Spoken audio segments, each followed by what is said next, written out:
bienvenidos. Aló. Creo que están acá. Bienvenido Juan, a quien ahorita vamos a presentar más en forma. Pero para empezar esta conversación de esta noche, esta es la primicia y además la excusa para esta conversación. Este libro, que se llama Baudelaire, de la bohemia a la modernidad literaria, que publica Corporación Babilonia y Filomena. Por allá está Andrés. ¿Qué son estas horas de llegar? Los editores más incumplidos del mundo. Entonces, Babilonia, Filomena. Esto, bueno, habrá unos libritos para la venta a la salida. Pueden aprovechar la presencia del editor y traductor.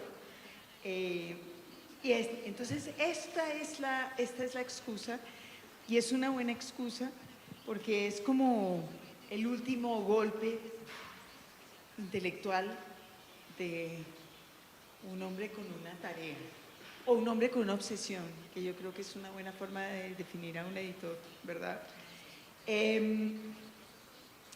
Juan, me tocó preguntarle ahorita antes de arrancar que me diera rápidamente una hoja de vida, porque lo busqué en la red y hay muchas cosas hechas por él, pero nada sobre él. Entonces les voy a contar lo que me contó, para no ponerlo a él en la vergüenza de contar. Que nació en Bogotá, estudió en la Universidad Nacional Literatura, se fue a París, hizo su maestría en literatura y después acabó en Bélgica haciendo un doctorado. Y después de eso, más hacia el norte. Lille, sí. Lille, donde, según dice, es gris y hace frío y por eso se quiere venir a Bogotá. Yo no entiendo eso. Donde no es gris ni hace frío. Lille.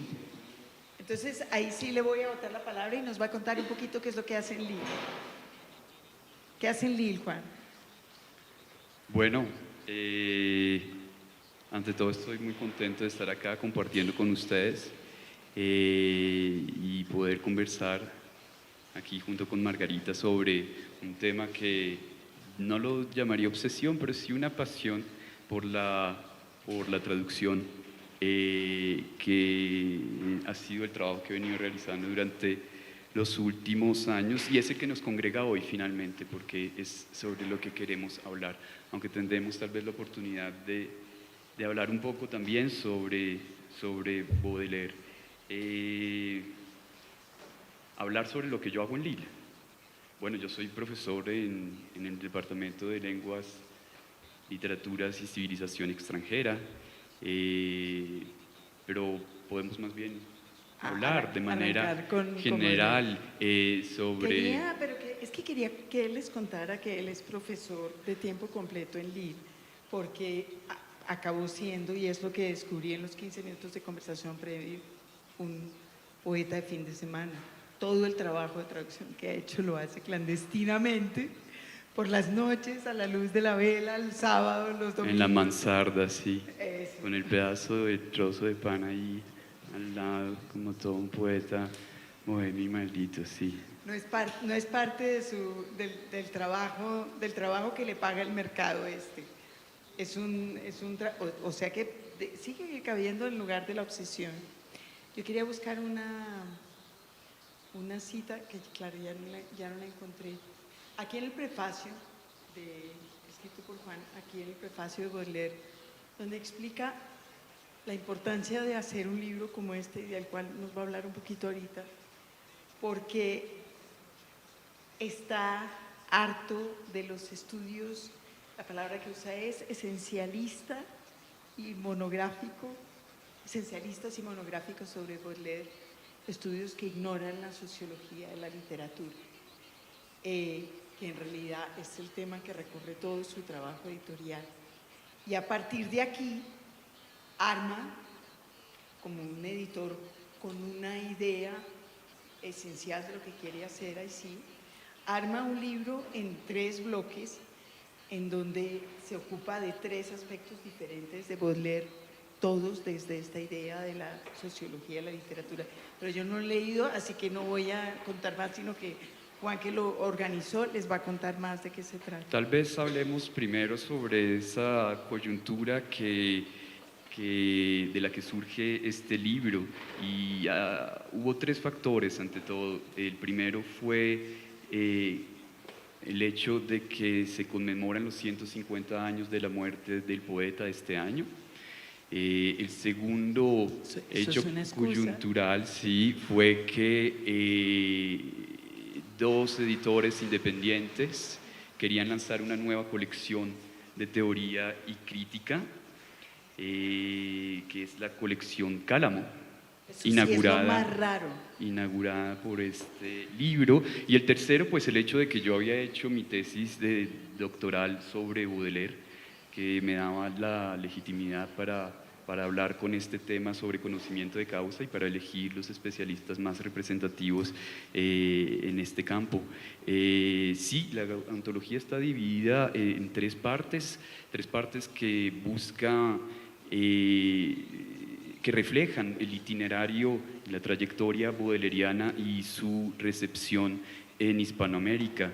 La primera parte, que nosotros hemos titulado El primer Baudelaire, entonces iría desde las primeras publicaciones del poeta en la prensa literaria y artística de la monarquía de Julio, desde 1840, hasta la publicación de Las Flores del Mal en 1857. Y esta parte entonces comprendería tanto al poeta, a ese dandy irreverente, ese dandy siempre listo a desconcertar a través de su ironía y su mistificación a sus pares, pero también a los burgueses, como también a ese poeta amargo y desencantado del Segundo Imperio, el poeta de Las Flores del Mal, ese hombre exiliado entre los hombres, como lo llamaba también Alain Ballin. Pero entre estas dos imágenes de Baudelaire tal vez habría que mencionar otra, que es sobre la que menos nos hemos ocupado, y es la del Baudelaire revolucionario, ese Baudelaire de 1848 a 1852, el de la Segunda República, un Baudelaire que llega incluso a fundar un diario socialista y republicano, algo que nosotros no hemos insistido mucho sobre ese aspecto, y que muchas de sus poesías de esa época entonces reflejan ese espíritu revolucionario, mucho más allá del cliché que conocemos todos de Baudelaire subiendo sobre las barricadas de la Revolución de 1848 y gritando hay que fusilar al general Opie, que era su padrastro. Y esa entonces sería la primera parte. La segunda parte de la antología, que está titulada El último Baudelaire, congrega las últimas producciones del poeta, sus diarios íntimos, pero sobre todo los pequeños poemas en prosa, el Spleen de París. Y este último Baudelaire surge a partir de una circunstancia que diríamos era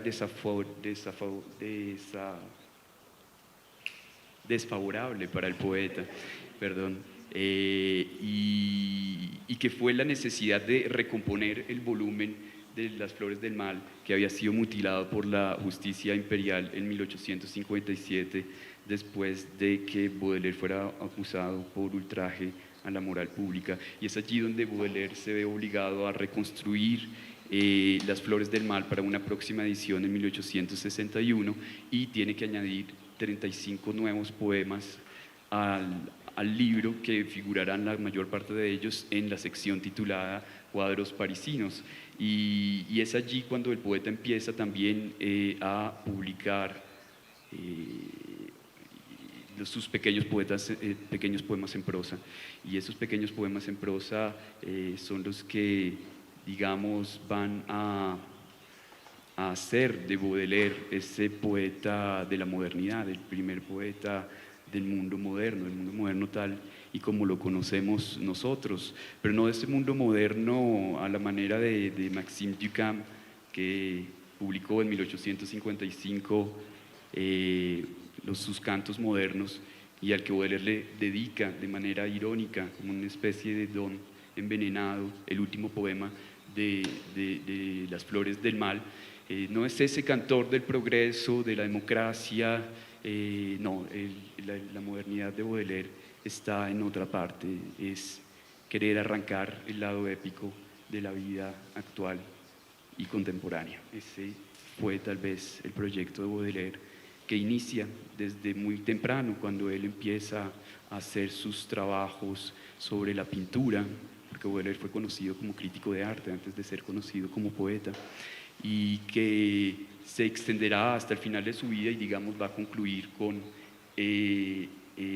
la publicación, bueno, esta será una publicación póstuma, pero la publicación de los poemas en prosa en diferentes revistas de la época. Y esa sería la segunda parte de la antología, y la tercera parte ya es una busca ver cómo leímos nosotros a Baudelaire en Hispanoamérica, y para ello pues entonces congregamos a 3 especialistas que analizaron la recepción de la obra del poeta en España y en Latinoamérica desde las primeras traducciones que se hicieron de Baudelaire hasta adaptaciones muy contemporáneas e incluso hasta las resonancias que tiene este poeta en el cine finalmente. Entonces es un espectro bastante amplio el que nosotros quisimos cubrir aquí con esta antología. Margarita mencionaba hace un minuto un punto que a mí me parece esencial, y es que detrás de esta antología hay la intención de retomar los nuevos aportes de la poética, de la sociología de la literatura y del análisis del discurso para el análisis de la obra del autor, una obra que yo califico, y lo digo en el prefacio, tan paradoxal como lo fue también la figura de Baudelaire. Y en ese sentido sí se trata un poco de desprovincializar la crítica y más concretamente la crítica con respecto a Baudelaire, que se ha centrado en visiones esencialistas, en visiones monográficas que tienden a ocultar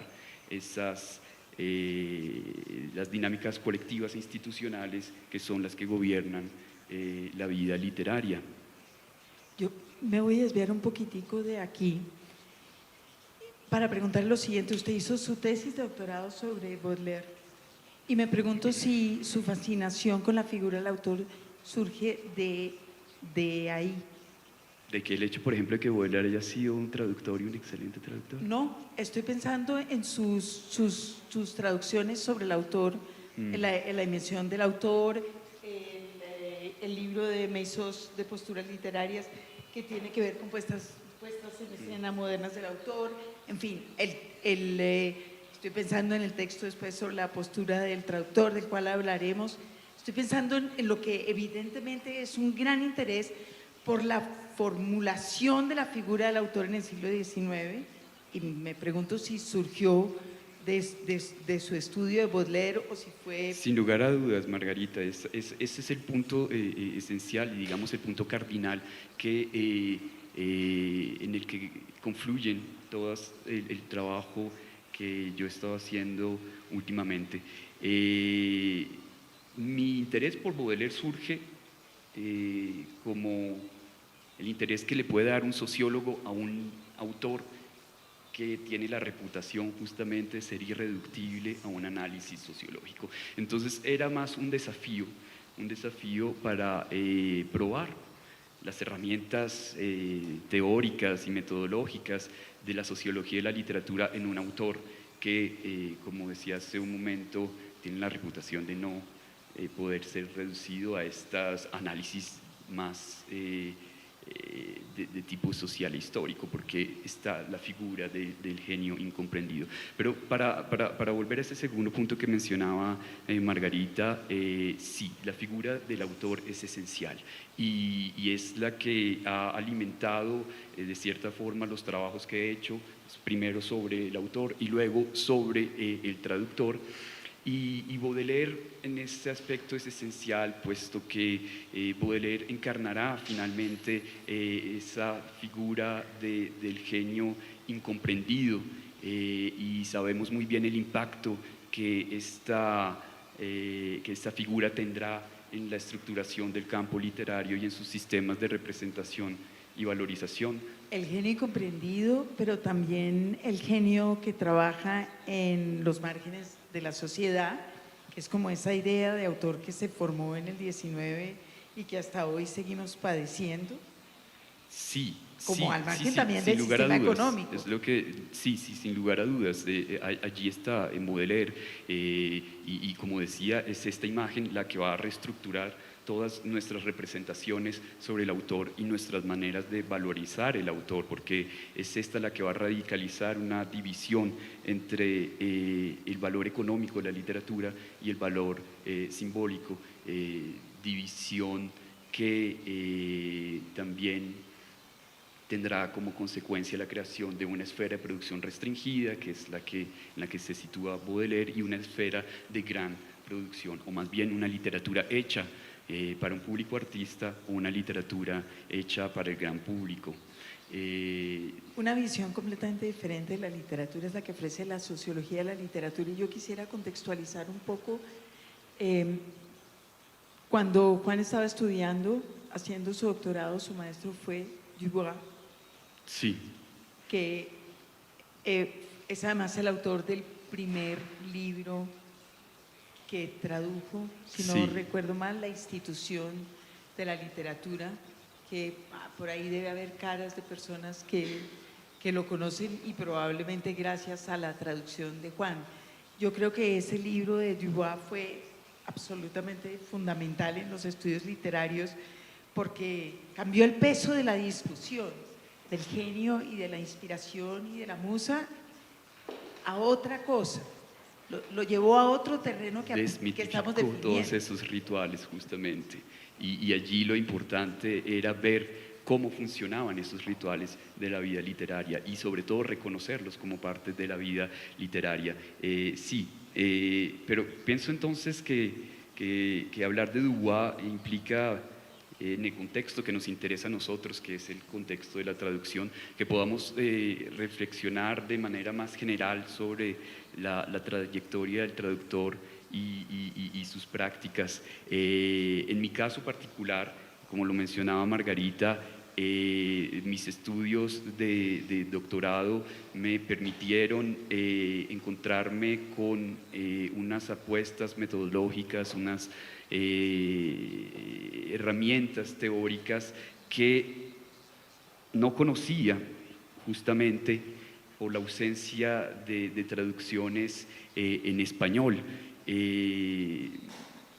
El imperio de los estudios postcoloniales, de la literatura comparada, de vieja guardia, de la historia literaria tradicional, había impedido que nosotros nos centráramos en estas nuevas apuestas de la sociología de la literatura. Pero es que estas nuevas apuestas de la sociología de la literatura también se han llevado su tiempo en empezar a calar.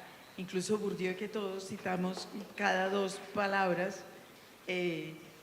a pesar de que es muy temprano y casi simultáneo, quizás anterior a Dubois, lo empezamos a citar mucho después.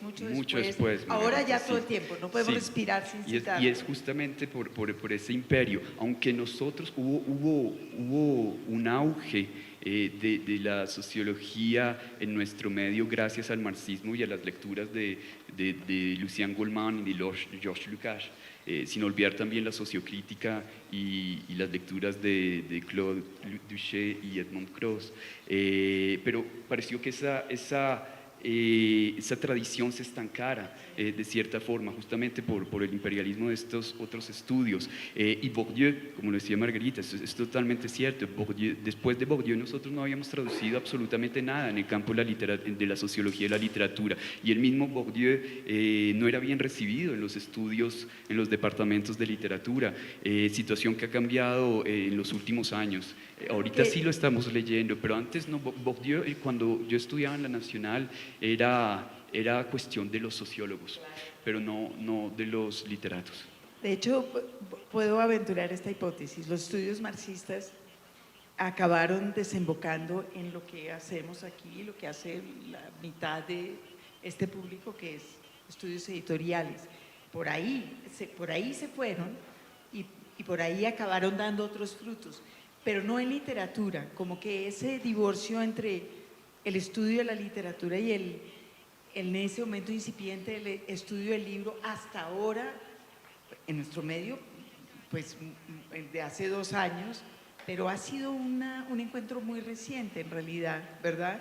Poder juntar eso que tiene que ver con la edición, con la sociedad, con la materialidad y la literatura, que nos gustaba más en lo etéreo, en lo intocable, en lo incomprensible, en el ámbito de lo genial.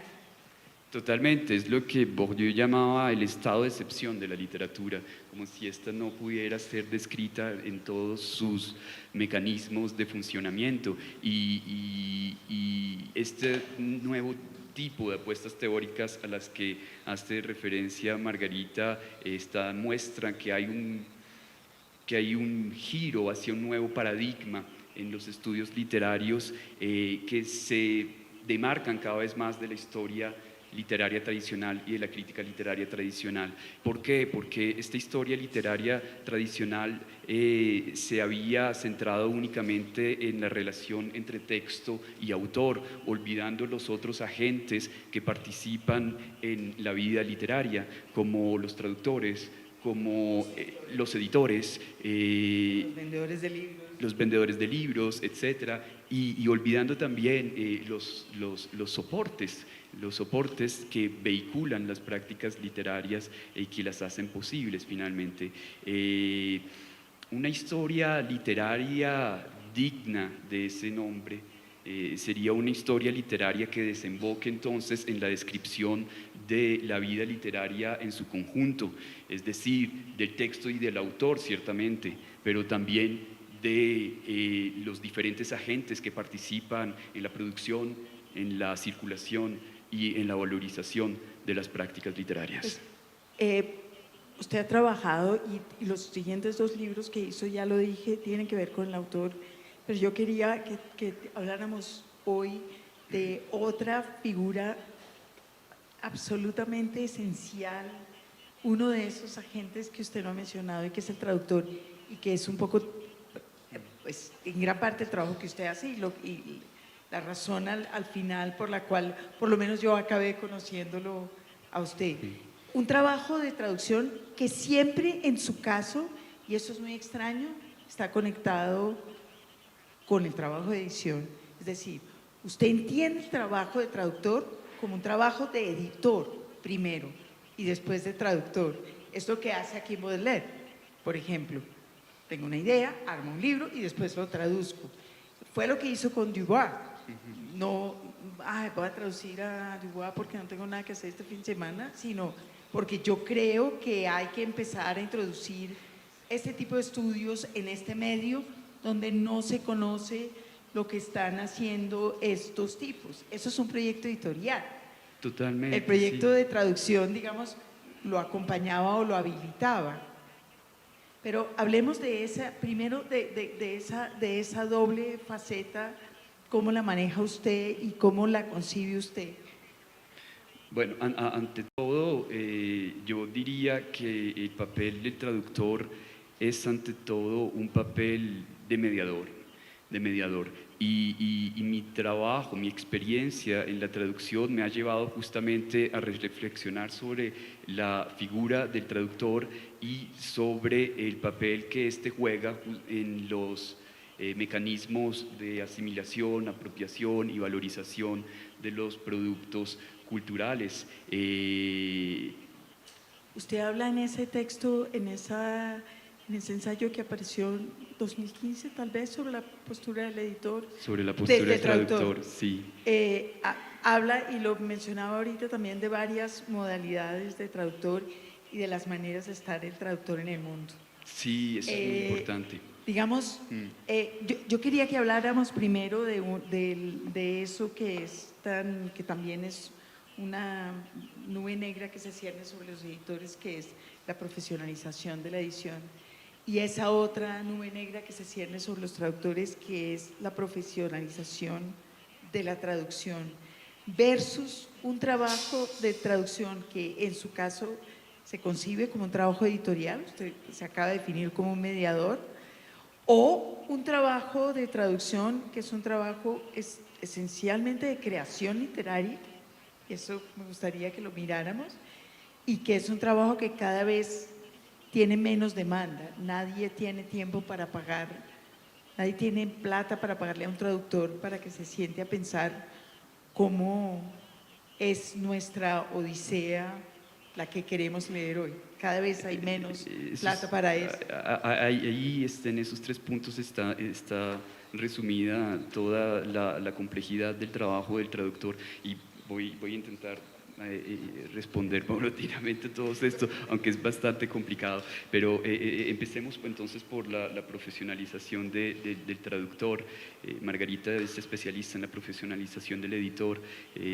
Yo puedo solamente decir algunas cosas con respecto al traductor, y existen diferentes categorías de traductores que se definen en función de los campos en los que ejerce el traductor y en el grado de especialización de sus funciones.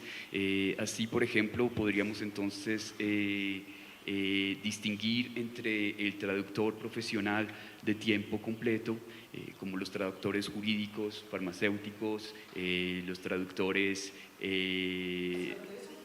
sí, traductores oficiales, etc. ¿Recuerdan eso que eran los traductores oficiales? ¿Hay aquí Ellos son traductores oficiales? de tipo, traductores profesionales de tiempo completo, sin lugar a dudas, de otro tipo de traductor que sería el traductor ocasional o vocacional, como los traductores académicos y los traductores que son también escritores. Y esta división entre estos dos traductores nos invita también a reflexionar sobre el tipo de reivindicaciones de los traductores. Por ejemplo, en el caso del traductor profesional, este insistirá siempre en reivindicaciones de tipo económico, mejores condiciones laborales, mejores contratos de traducción, mientras que en el caso del traductor ocasional o vocacional, este insistirá por su parte en reivindicaciones de tipo simbólico, puesto que la tarea que él hace o con la manera como él concibe la traducción es una forma de acumular un capital simbólico al interior de la institución académica y no para ganarse la vida. Y de cierta forma esta división entre los traductores vocacionales y los traductores profesionales reproduce en el campo de la traducción la distinción que hacía Bourdieu en el campo literario y en el campo artístico entre una esfera de gran producción y una esfera de producción restringida. Y ya para pasar entonces a la segunda parte, sí, estos tipos de traductores implican también una gestión diferente de su imagen pública, puesto que esta imagen va a estar relacionada con los soportes de editoriales a los que éste se asocia y a los públicos que estos soportes congregan. Bueno, porque este tipo de traductor sobre el cual usted va a hablar ahorita en general se opone al traductor profesional, que es un traductor que como el editor durante muchos años trabajó, o como el tipógrafo, bajo la idea de que debía ser transparente.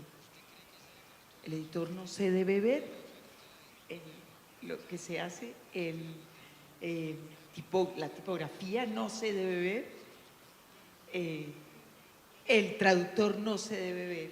Y esa es una idea que estamos revaluando, pero a grandes velocidades. Totalmente. Ahora en las que finalmente, claro, primero tenemos que reconocer las huellas de los traductores en la formación de una tradición literaria y de los editores, ni hablar. Totalmente. Entonces, yo pienso que justamente por esa historia literaria tradicional que se había concentrado únicamente en la relación entre texto y autor, había hecho que el trabajo del traductor sea completamente invisibilizado. Pero hay otros factores aquí también importantes en este caso, y es que la figura del traductor es por lo general vista de manera inconsciente tanto por el público como por el autor como como un traidor, como sí, exacto, como un suplantador. Es una figura que es necesaria pero molesta finalmente. Y yo decía una pregunta similar, no nos gusta no nos gusta pensar cuando leemos a Balzac que estamos leyendo al traductor de Balzac, pero en realidad cuando leemos a Balzac en español lo que estamos leyendo es al traductor de Balzac y no a Balzac. Y a un traductor lleno de opiniones, de hecho. Sí. Lleno de opiniones que se ven en cada palabra, en cada selección. La figura del traductor, la manera como construye lo que diríamos su postura, su imagen, la encontramos justamente en esos paratextos, en el autor que da algunas pistas para el lector en las citas, en las referencias bibliográficas, pero sobre todo en los prefacios, que es donde el traductor reflexiona generalmente sobre su propio oficio y compromete su imagen en una exigencia de reconocimiento público. Pero eso ocurre únicamente con los lectores vocacionales, con los traductores ocasionales. Claro, porque no tendría ningún sentido. Porque ellos están en la academia y como decía un momento, su interés es acrecentar el capital simbólico al interior de la academia y no ganarse la vida como traductores. Es por eso que las traducciones académicas están generalmente acompañadas de prefacios y el traductor allí pasa del mero estatuto de traductor al estatuto de mediador y adquiere una visibilidad pública. Esto no va a ocurrir con el traductor profesional, porque el traductor profesional él trabaja primero por encargo y segundo, él no tiene espacios de visibilidad en los que pueda por la falta comprometer de su una imagen. cosa que usted llamó en ese artículo que cité hace poco, un proyecto, ¿verdad? Sí. El traductor académico tiene un proyecto. Tiene un proyecto. Y el traductor profesional suele no tener un proyecto, no, porque él trabaja. Tiene que comer de eso. Y es lo que le pidan que traduzca. ¿Quiere trabajar un poquito más sobre esa idea de proyecto, de traductor y en relación con el trabajo que usted ha hecho? Ya. Porque sí. hay un proyecto en su obra de traducción. Hay todo un proyecto detrás y este proyecto es el de, digamos, el de permitirle al lector, es un lector universitario sin lugar a dudas, de permitirle al lector de acceder al lector no francófono, de acceder a estas nuevas apuestas teóricas y metodológicas y que él pueda armarse entonces de herramientas para reinsertarse nuevamente en el debate académico internacional, pero sobre todo para que tome estas herramientas y pueda confrontarlas con el corpus de la literatura hispanoamericana, que es justamente lo que va también a enriquecer este corpus, porque este corpus ha sido, estas nuevas aproximaciones, digamos, en la sociología han sido ya validadas de cierta forma, si lo podemos decir así, en el corpus de la literatura francesa europea, y nosotros debemos empezar a hacerlo. Pero esa confrontación ya se ha empezado a hacer aquí en nuestras universidades, y lo que yo he hecho es únicamente aportar un granito de arena, puesto que nuestros investigadores, nuestras nuevas generaciones están trabajando justamente en la confrontación de estas nuevas propuestas con el corpus de la literatura colombiana e hispanoamericana. Se está haciendo aquí en el Caro y Cuervo con lo que ustedes hacen sobre la profesionalización y el proyecto de edición. Se está haciendo también, sobre todo, en la Universidad de Antioquia. Que es además su editor de los libros de Bilbao, lo hizo la Universidad de Antioquia. Este lo hizo la Universidad de Antioquia. La invención del autor también lo hizo la Universidad de Antioquia. Lo hizo la Universidad de Antioquia, sí. Usted está hablando del corpus hispanoamericano, del corpus literario hispanoamericano y de la necesidad de abordarlo con nuevas herramientas. Y yo estaba pensando también en nuestra conversación de antes y en la necesidad de como romper esas fronteras nacionales decimonónicas que encierran las literaturas en corralitos y que permiten cruzar. Usted habla ahorita con enorme desprecio porque le gusta, yo lo leí de la literatura comparada, pero... Sí, sí, un poco, o sea que sí le leí bien.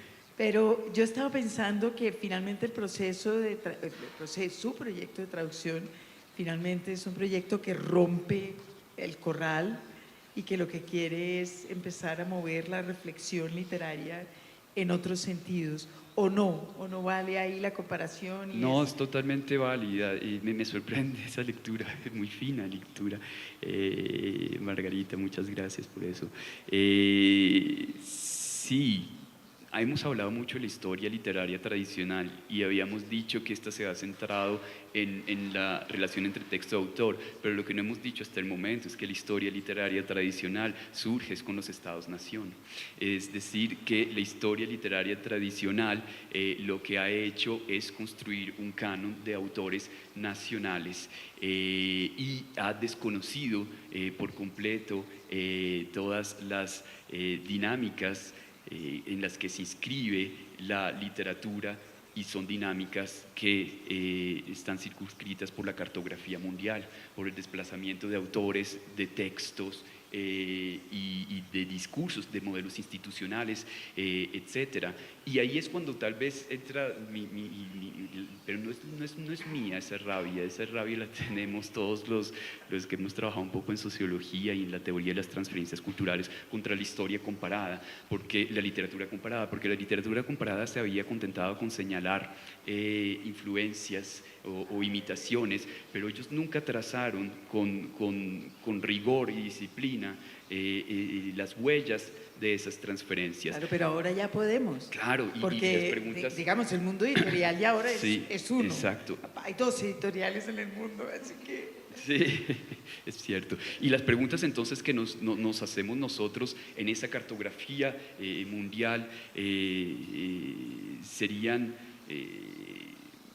¿quiénes son los mediadores, por ejemplo? ¿Cuáles son las estrategias discursivas institucionales que ellos ponen en marcha para legitimar sus proyectos de importación?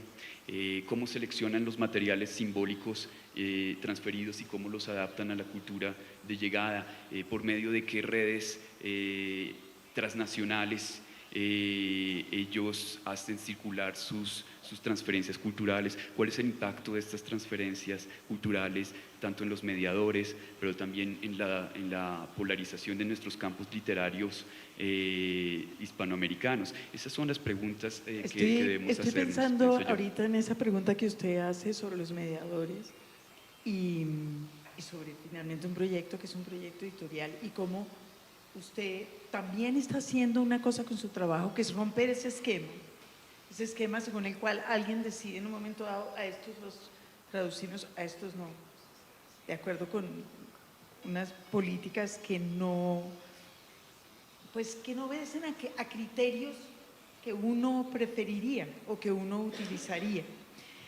Y usted hace una cosa muy extraña, y usted admitirá que es extraña, que se solía hacer y así fue como se pobló el mundo latinoamericano y así fue como se movió la literatura latinoamericana en manos de traductores que se lo llevaban debajo del brazo y los movían por otros lados.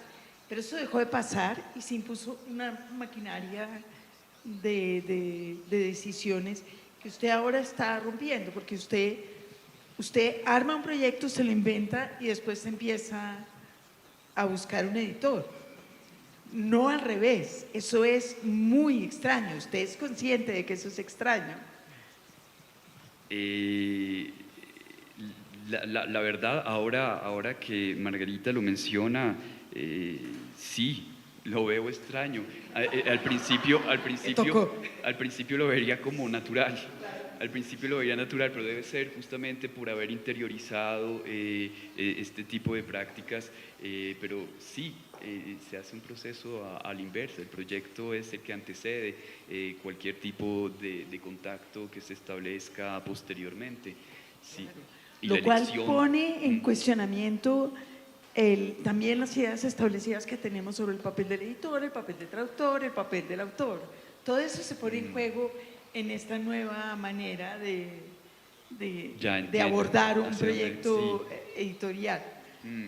Ya, porque entonces, de cierta forma, el traductor en este contexto suplanta un poco la figura del editor como mediador, puesto que aquí No la suplanta no la por suplanta, completo. no la suplanta. La reemplaza por completo, La no un reemplaza. poco. La reemplaza por completo. Hace el trabajo del editor.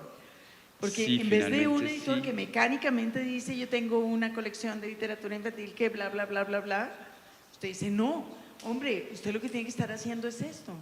Ya, te entiendo y me halaga mucho, pero sería totalmente injusto, por ejemplo, que yo dijera eso en este momento, ahora que estoy pensando en este libro, porque si bien es cierto, hubo un proyecto que yo propuse a Filomena Edita y a Babilonia, el trabajo que ellos hicieron aquí fue un trabajo excepcional, y sin ese trabajo nunca hubiera podido salir Todo el lo libro. contrario. Y entonces porque, no quisiera, claro, no, que no, los he suplantado a yo no ellos, estoy, pero- yo no estoy por No, devaluando pero a yo los entiendo. editores, todo Sí, lo yo sé. contrario, porque creo que también se necesita una clase especial de editor para que diga, hombre, qué gran idea, hagámoslo.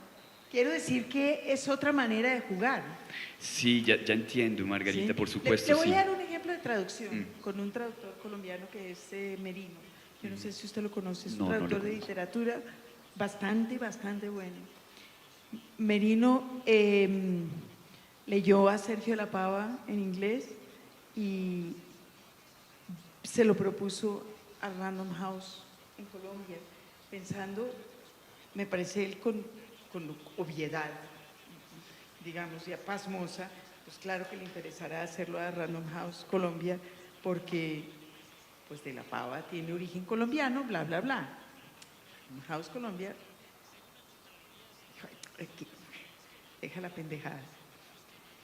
Ese libro que Merino quería traducir, lo acabó traduciendo una editorial española independiente, española. Y Random House cayó en el segundo libro, para el cual por supuesto no llamaron a Merino, cosa que No ya… llamaron al no, traductor, porque ¿para por qué? Dios. Pero quiero decir que sí, si Merino se hubiera encontrado con Babilonia o se hubiera encontrado con Pálido Fuego y hubiera dicho, hombre, yo conozco a este tipo, lo estoy leyendo, un editor independiente inmediatamente hubiera dicho, es una gran idea, miremoslo. Miremoslo, sí. Una gran institución lo saca sencillamente porque no está en su línea, no está en su mira. Sí, sí. Es una manera completamente diferente.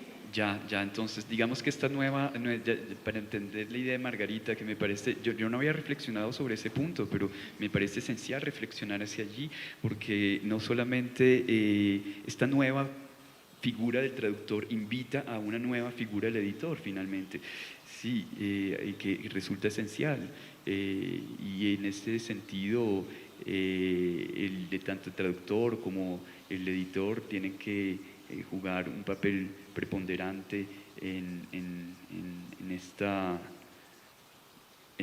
estos nuevos cambios de paradigma que se están dando en este momento. Yo pienso también que hay un imperialismo de cierta forma en las academias que privilegian ciertos campos disciplinarios en detrimento de otros. Y el editor se ve de cierta forma también constreñido por sobre ello. todo el editor académico, Sobre claro, todo el editor académico. que marca Entonces, la línea ideológica del campo que publica. Del campo que no publica. es iniciativa del editor, ahí tampoco. Y movámonos hacia otro lado y hablemos de las relaciones entre el traductor y el autor, que también están cambiando, creo yo. Pasamos por una época en que, digamos, los grandes traductores españoles, horror, cogieron y tradujeron todo a los coñazos. Y esas son las traducciones canónicas que nos siguen embutiendo hasta ahora Marín, inventándose a Shakespeare, y no las quieren mover porque qué horror, pero sabemos que eso fue hecho, pues digamos, torpemente en el mejor de los sentidos, pero había un proyecto, digamos, editorial de construcción de nación detrás de eso. Y hay esa otra versión del traductor que es el que hace versiones, una versión muy anglosajona, estoy pensando en, no sé, Ted Hughes haciendo Ovidio. Y hay ese otro traductor que hoy de nuevo quiere hablar con el autor. Sí, existirían diferentes tipos de traductores y no solamente, las dos primeras categorías serían esos traductores profesionales y los traductores vocacionales, pero al interior de los traductores vocacionales habrían también diferentes posturas del traductor. Y hay una que es la que menciona Margarita, que es la del traductor-autor finalmente, que reivindica una autoría y una autoría fuerte del texto. Hay otras posturas un poco más a la sombra tal vez, pero esta nueva relación entre autor y traductor me parece que debemos nosotros ahondar un poco más en ella. Yo no he trabajado aún sobre eso, pero lo que sí sé es que la relación entre el autor y el traductor puede ser una relación bastante compleja, como lo habíamos mencionado hace poco, y sin embargo la traducción es una de las estrategias de reconocimiento internacional, una de las estrategias de consagración más importantes que existen. Sin la figura del traductor, el escritor no saldría del espacio restringido de su lengua y no sería reconocido en otros espacios lingüísticos, de manera que el autor debería ser el primero en estar interesado en el papel del traductor. De hecho, ese proceso de internacionalización de los jóvenes escritores, y digo jóvenes porque es un proyecto es una cosa que está empezando a pasar hace menos de 50 años, digamos. En este momento está mucho más ligado con el traductor que con el editor. Yo veo que los escritores jóvenes hoy, que se leen por fuera, todos tienen un traductor, pero como sí, son monógamos en su relación con el traductor y son completamente perros en su relación con el editor. Sí,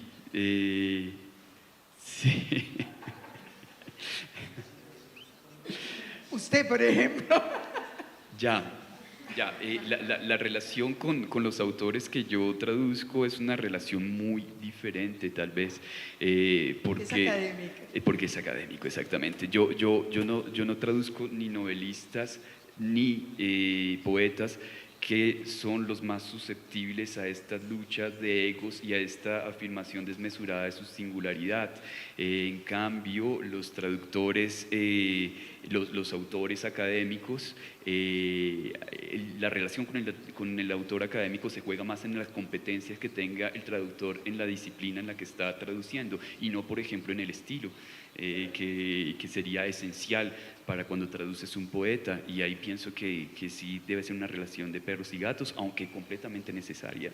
Pero si estos autores tienen prácticamente, estas nuevas generaciones, un traductor bajo el brazo ya, que es el que, sí, no, es una estrategia totalmente necesaria en una cartografía mundial en la que el reconocimiento internacional es un punto neurálgico para todo autor. Pero me voy a devolver porque usted acaba de hacer una afirmación que yo sí quiero saber si usted de verdad cree eso, que es que los escritores académicos el ego no está jugando. No, tienen un ego enorme, por supuesto, sí, no, tal vez, y es un ego que está relacionado con el papel un poco marginal que ocupan en la sociedad finalmente.